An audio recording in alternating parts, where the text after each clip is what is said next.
I started making Christmas cards in 2015, following my wise mother in law's advice that I make my own art. I didn't realize how amateur I must have looked to the accomplished artist in our extended family. I was always conscious of the fact that I might offend someone with my curious themes, but I haven't been censored yet. But I have labored and I have learned, and along the way I have tried to develop a better understanding of the complexities of Christmas.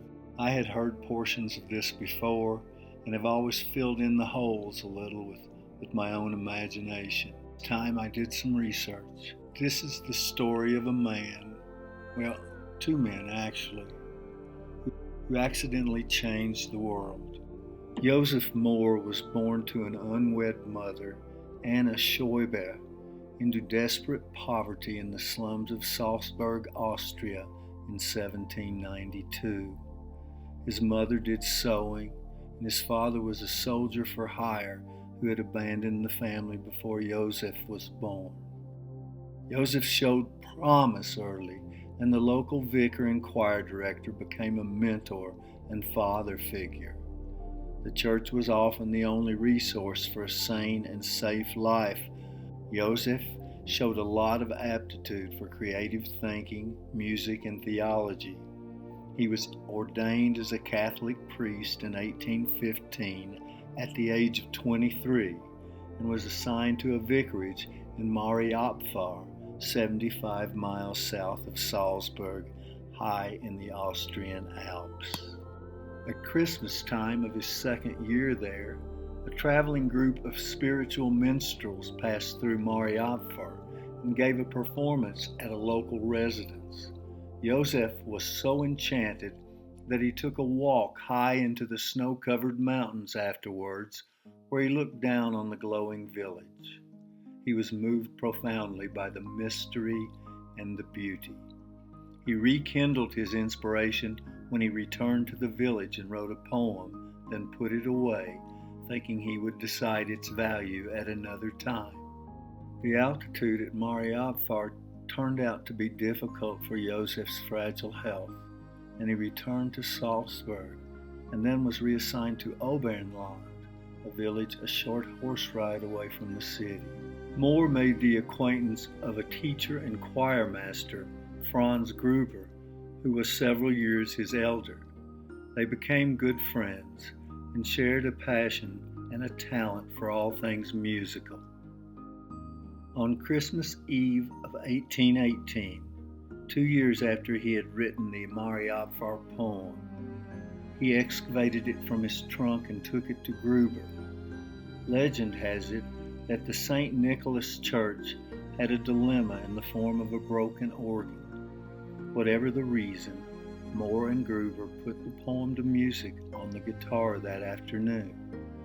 That evening at Christmas Eve Mass, the Oberndorf congregation, mostly hard-working members of the working class, heard Mohr and Gruber sing their new carol to the accompaniment of Gruber's guitar. Neither Mohr nor Gruber had intended that their song be sung outside the little mountain village.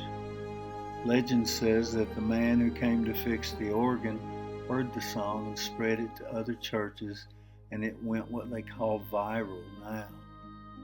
Many traveling groups learned it and performed it around Europe and North America. The King of Prussia made a big fuss over it.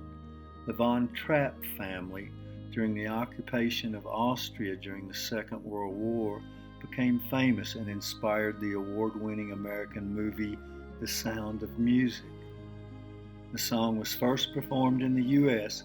by a German-speaking choir in New York City, and it first appeared in a German hymnal in 1838, where it was titled A Hymn of Unknown Origins. The more I learned, the more this particular Christmas card became very significant to me.